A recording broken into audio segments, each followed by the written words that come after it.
अस्सलाम वालेकुम स्टूडेंट्स। तो लेसन नंबर 3 हमारा जारी है और कहानी बहुत ही अहम मोड़ पे आ चुकी है। हैरी विटरिंग जो कि शहर वालों को, टाउन वालों को कन्विंस करने गया था कि हमें एक रॉकेट बना के जाना चाहिए ज़मीन पर, लेकिन कोई भी वहाँ मौजूद लोगों में से तैयार नहीं हुआ और उनके ख़्याल में ज़मीन पर जाना बेसूद है और वहाँ से तो वो बच के मरीख़ पे आए थे। तो हैरी ने उन्हें डराने की कोशिश की है कि आप सब तब्दील हो रहे हो, यहाँ की खाने पीने की चीज़ें अजीब तरह की हैं और यहाँ की हवा में कोई मसला है। और उसने फिर सैम से कहा कि तुम्हारी आँखें और हो गई हैं, उनकी रंगत, और तुम दुबले पतले हो गए हो पहले के मुकाबले में। जिस पर सैम ने उसे कहा कि तुम्हारी आँखें भी बदल गई हैं, ज़रा गौर से देखो तो। और उसकी आँखों में सुनहरे निशानात दिखाई दे रहे हैं, जिस पर खौफ के मारे हैरी विटरिंग जो है उसके हाथ से आईना गिरा और वो टूट गया। तो अब ज़ाहिर है खौफ मुसल्लत हो गया है हैरी पे। अब वो बड़ी शिद्दत के साथ वापस जाने के प्लान बना रहा है। देखते हैं आगे क्या हुआ। Harry Whittering moved into the metal shop. Harry Whittering धात की दुकान के अंदर चला गया। ये धात की दुकान किसकी है? सैम की। And began to build the rocket, और उसने रॉकेट बनाना शुरू कर दिया। अब ज़ाहिर है ये एक होपलेस टास्क है, एक आदमी के बस की बात तो नहीं होती, लेकिन खौफ एक बड़ा मोटिव है जो बहुत सारे काम हमसे करवा लेता होता है। मैन स्टूड, बाकी लोग खड़े रहे, इन द ओपन डोर, खुले दरवाजे में, उसी दुकान के खुले दरवाजे में। एंड टॉक्ड एंड जोक्ड, और बातें करते रहे और मजाक करते रहे। विदाउट रेजिंग देयर वॉइसेस, अपनी आवाज़ें बुलंद किए बगैर आहिस्ता सी आवाज़ों में उसका मजाक उड़ा रहे होंगे कि ये काम तो ज़ाहिर होने वाला नहीं है एक शख्स से। वंस, सिर्फ एक बार, इन अ वाइल, इस सारे वक्त के दौरान, मैं कभी कभार, they give him a hand. Give someone a hand का मतलब टू हेल्प समवन आउट, मदद करना, हाथ बटाना। तो इस सारे वक्त में कभी कभी उन्होंने उसकी मदद भी की, ऑन लिफ्टिंग समथिंग, कोई ना कोई चीज़ उठाने में। बट मोस्टली, लेकिन ज़्यादातर, दे जस्ट आइडल्ड, वो बस निकम्मे खड़े रहे। एंड वॉच्ड हिम, और उसको देखते गए, हैरी को देखते रहे। विद देयर येलोइंग आइज़, अपनी जर्द होती हुई आँखों के साथ। चूँकि वो तो इंटरेस्टेड ही नहीं है एक वापस जाने में, दूसरा उन्हें पता है कि इस तरह रॉकेट बनाया नहीं जा सकता है। इट्स सपर टाइम हैरी, रात के खाने का वक्त हो गया हैरी, दे सेड, वो कहने लगे। हिज वाइफ अपीयर्ड, उसकी बीवी नमूदार हुई। विद हिज सपर, उसका रात का खाना लिए। इन अ विकर बास्केट, एक टोकरी सी, ये बैद की बनी हुई टोकरी होती है, टहनियों से, बैद की टहनियों से, शाखों से बनी हुई, इसको विकर बास्केट कहते हैं। तो उस टोकरी में रात का खाना लिए हैरी की बीवी आ पहुंची वहाँ पे। आई वॉन्ट टच इट, मैं इसको हाथ भी नहीं लगाऊंगा, ही सैड, उसने कहा। I eat only food from our deep freeze, मैं सिर्फ वही खाना खाऊंगा जो हमारे डीप फ्रीज़र में मौजूद है। फूड, वो खाना, that came from the earth, वो खुराक जो हम कहाँ से लाए थे? ज़मीन से लाए थे। नथिंग फ्राम आवर गार्डन, इस बाग में से उगाई गई कोई चीज़ भी नहीं खाऊंगा। तो आपको अंदाज़ा हो रहा है कि उसके ख़्याल में यहाँ मौजूद चीज़ों के अंदर भी कुछ ऐसे एलिमेंट्स हैं जो उनके अंदर तब्दीली का सबब बन सकते हैं। तो इसलिए उसने एहतियात की वजह से और डर और खौफ की वजह से वो उन चीज़ों को खाने से इनकार कर दिया। हिज वाइफ स्टूड, उसकी बीवी खड़ी, वॉचिंग हिम, उसे देखती रही। You can't build a rocket, तुम एक रॉकेट नहीं बना सकते हो। I worked in a shop once, मैंने एक मरतबा एक दुकान में काम किया था। व्हेन आई वॉज 20, जब मैं 20 साल का था। आई नो मेटल, मैं धात को जानता हूँ, मतलब धात के इस्तेमाल से कुछ का इल्म रखता हूँ, कुछ वाकिफ़ हूँ इसके इस्तेमाल से। Once I get it started, एक बार जब मैं ये शुरू कर लूँगा, द अदर्स विल हेल्प, तो दूसरे लोग फिर मेरी मदद करेंगे। जब वो देखेंगे कि मैं रॉकेट बनाने में कामयाब हो रहा हूँ, तो फिर वो भी मेरी मदद करने के लिए तैयार हो जाएंगे। ही सैड, उसने कहा, नॉट लुकिंग एट हर, लेकिन उसकी जानब देखे बगैर, अपनी बीवी की जानब देखे बगैर। Laying out the blue prints, layout फैलाते हुए, बिछाते हुए, ब्लूप्रिंट्स जो भी वो बुनियादी खाके या नक्शे हैं रॉकेट के जो उसने सैम से लिए थे, उसी की दुकान में बैठ के वो काम कर रहा है, उसको नीचे फैलाते हुए। तो उसकी तरफ ना देखना भी एक मानी रखता है। उसे भी पता है कि मैं ये बातें कर रहा हूँ इनमें हकीकत नहीं है, रॉकेट मुझसे नहीं बन पाएगा और बाकी लोग मेरी मदद करने के लिए तैयार नहीं हैं, लेकिन खौफ और उम्मीद की ये कशमकश चल रही है उसके अंदर, शायद मैं ये कर पाऊँ।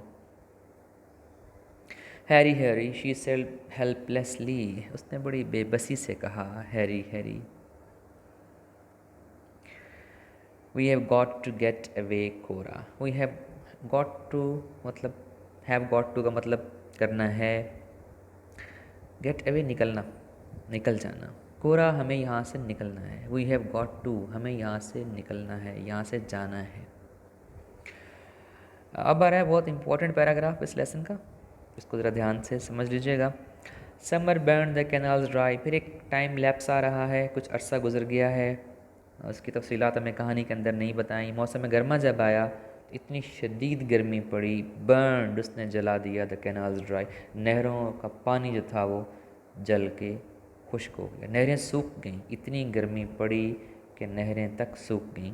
समर मूव्ड लाइक फ्लेम, और मौसम गर्मा फैल गया शोलों की मानिद, अपान द मीडो, सब्ज़ाज़ार जो कि हरे भरे थे, बड़ी ऊंची लंबी घास थी, शुरू में हमने पढ़ा, लेकिन गर्मियों में इतनी शदीद गर्मी पड़ी कि वो सब कुछ झुलस के रह गया, ख़त्म हो गया। मौसम गर्मा सब्ज़ाज़ारों पर शोलों की मानिद फैल गया। In the empty earth settlement, खाली ज़मीनी बस्ती में, तो एम्प्टी का एडजेक्टिव इस्तेमाल हुआ है जी, और अर्थ सेटलमेंट आप जानते हैं ये वही बस्ती है जो ज़मीन के लोग जो मरीख पे आबाद हैं उन्होंने बनाई है। तो एम्प्टी हो चुकी है। अब ये 1000 के लगभग लोग थे जो वहाँ फंसे थे जब उनका डिस्कनेक्शन हुआ था ज़मीन से, रॉकेट जब तबाह हो गए थे। अब ये कहाँ चले गए हैं, जो कि बस्ती तो खाली पड़ी है। इस सवाल पे गौर करना है हमें।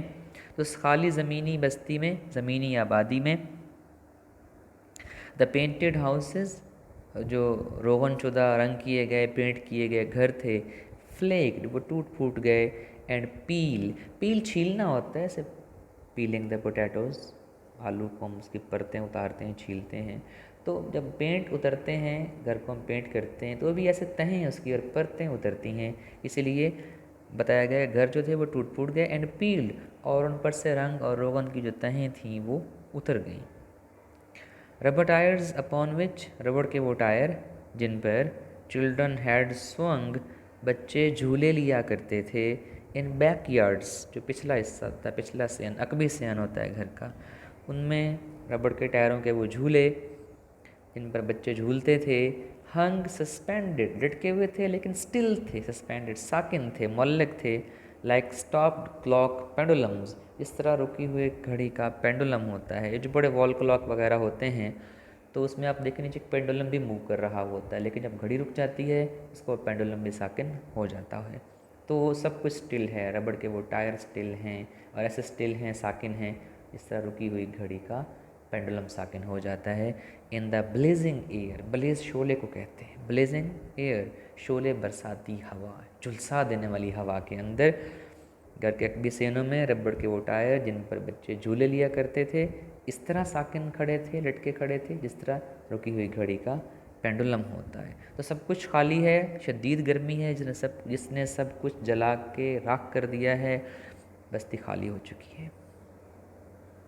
एट द मेटल शॉप, धात की दुकान पर, जो सैम की दुकान थी जहाँ पे हैरी ने रॉकेट बनाना शुरू किया था, the rocket frame began to rust, rocket के ढांचे को जंग लगना शुरू हो गया था।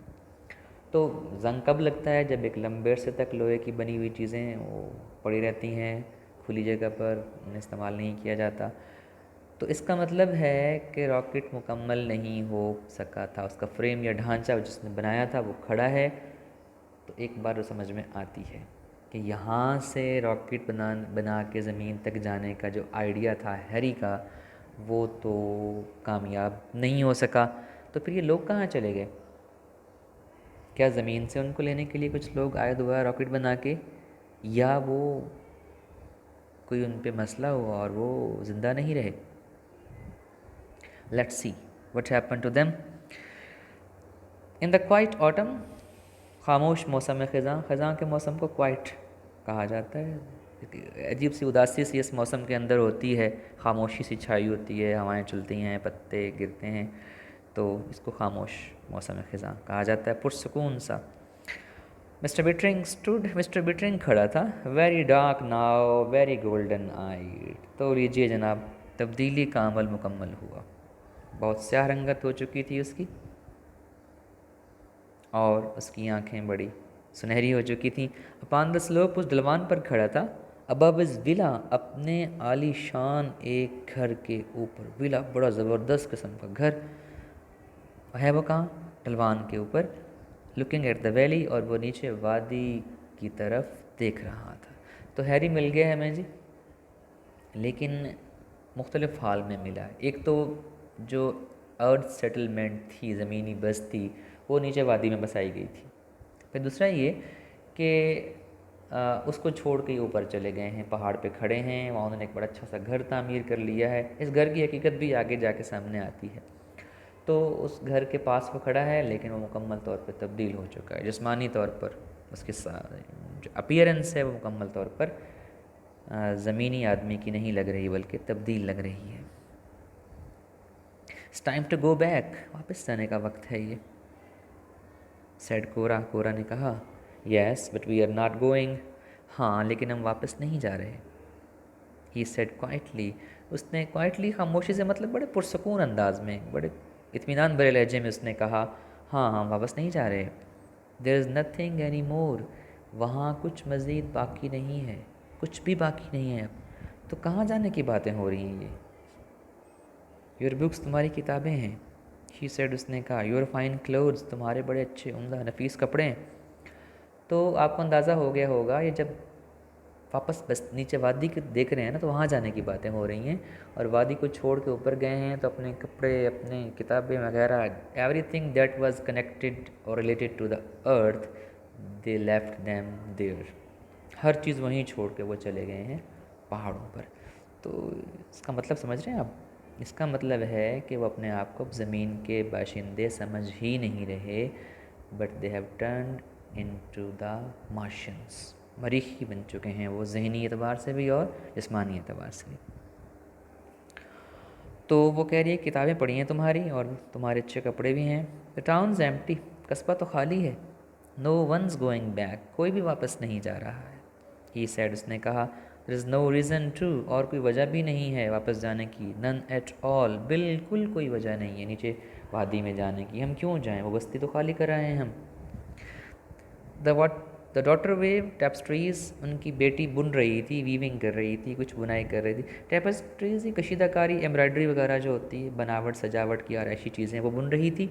And the sons played songs, और बेटे जो थे वो, प्ले सॉन्ग का मतलब होता है गाने की धुन बजाना। सिंग सॉन्ग गाना गाना, और प्ले सॉन्ग उसकी धुन बजाना, गानों की धुनें बजा रहे थे।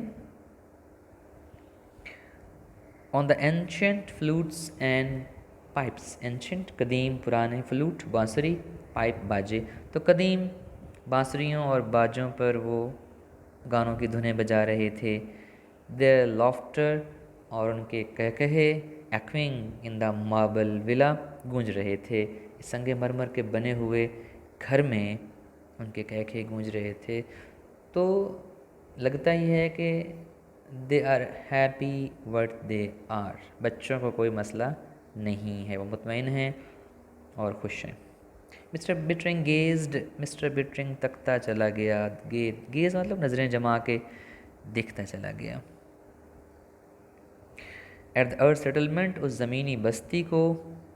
For away in the low valley, दूर जो नीचे वादी में ज़मीनी बस्ती थी, उसको वो नज़रें जमा के देखता चला गया। सच ऑड, सच रिडिकुलस हाउसेस, कितने अजीब, ऑड स्ट्रेंज अजीब, और रिडिकुलस मज़ाक का खेज़ घर, द अर्थ पीपल बिल्ट, ज़मीन, इन ज़मीनी लोगों ने कितने अजीब व गरीब और कितने मज़ाक का खेज़ किस्म के घर बनाए थे। नज़र आ रहे हैं, उनके अपने बनाए हुए घर हैं, और अब वो कह रहा है कि ज़मीन के लोगों ने बनाए थे और अजीब व गरीब थे। तो आप उसकी ज़हनी हालत समझ रहे हैं। They did not know any better, इससे बेहतर घर बनाना शायद वो जानते ही नहीं थे। हिज वाइफ म्यूज्ड, उसकी बीवी ने सोचते हुए कहा। म्यूज़ है, आप किसी ख्याल में महव हैं और उसी महवियत के आलम में ही बोले चले जा रहे हैं। सच अगली पीपल, कितने बदसूरत लोग थे। I am glad they have gone, मुझे खुशी है कि वो चले गए। अगली पीपल, खुद स्याह हो चुके हैं, आंखें सुनहरी हो चुकी हैं, लेकिन हर जगह का अपना पैरामीटर होते हैं खूबसूरती के। तो अब उनके ख़्याल में वो बदसूरत लोग थे, वो चले गए, और चले तो नहीं गए और तब्दील हो गए, ख़ुद को ही कहे जा रही हैं। They both looked at each other, और उन दोनों ने एक दूसरे की जानिब देखा। स्टार्टल्ड, और चौंक के रह गए। By all they had just finishing, अभी अभी जो सारी बात उन्होंने अपनी ख़त्म की थी, मुकम्मल की थी ना, उसी पर वो चौंक गए कि हम क्या कह रहे हैं। दे लॉफ्ड, फिर वो हंसने लगे। वेयर डिड दे गो, वो कहाँ चले गए। ही वंडर्ड, वो हैरान हो के सोचने लगा। ही ग्लैंस्ड, उसने एक नज़र डाली। ग्लैंस, एक झलक देखना। एट हिज वाइफ, अपनी बीवी की जानिब उसने बीवी पर एक नज़र डाली। She was golden and slender, वो सुनहरी हो गई थी और दुबली पतली हो गई थी। लाइक हिज डॉटर, बिल्कुल उसकी बेटी की मानिद। शी लुक्ड एट हिम, फिर उसकी बीवी ने उसकी जानिब देखा। And he seemed almost as young, और वो इतना नौजवान दिखाई दिया, एज देयर एल्डेस्ट सन, जितना उनका बड़ा बेटा। आई डोंट नो, मुझे नहीं पता। शी सेड, उसने कहा। तो जब हैरी ने सवाल किया कि वो चले कहाँ गए, बड़ा अजीब सवाल है, अपने ही बारे में पूछ रहा है, और बीवी कह रही है डोंट नो, मुझे नहीं पता। Will go back to town maybe next year, हम कस्बे में जाएंगे लेकिन हो सकता है अगले साल, और द ईयर आफ्टर, या उससे भी अगले साल, और द ईयर आफ्टर दैट, या फिर उससे भी अगले साल। ही सेड कामली, उसने बड़े इत्मीनान भरे लहजे में कहा। नाउ आई एम वार्म, अब मुझे गर्मी महसूस हो रही है। How about taking a swim, क्यों ना पानी में जाकर, पानी में उतर के थोड़ा सा नहा लिया जाए पानी में। दे टर्न देयर बैक्स, उन्होंने अपने रुख फेर लिए टू द वैली, वादी की तरफ से। तो मुंह फेर लेना उर्दू मुहावरे के मुताबिक, इंग्लिश मुहावरे के मुताबिक टर्न देयर बैक। तो वादी की तरफ से अपने रुख फेर लिए। आर्म इन आर्म, बाजू में बाजू डाले।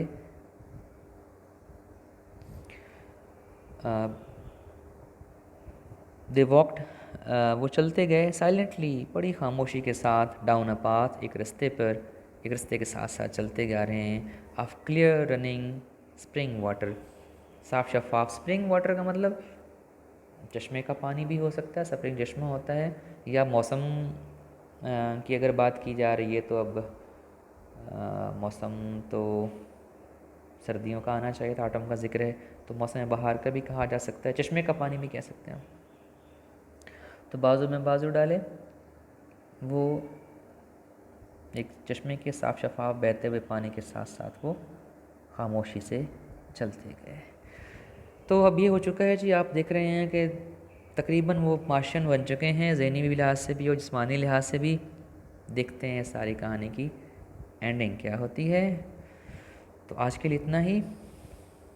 Thank you so much, have a nice day.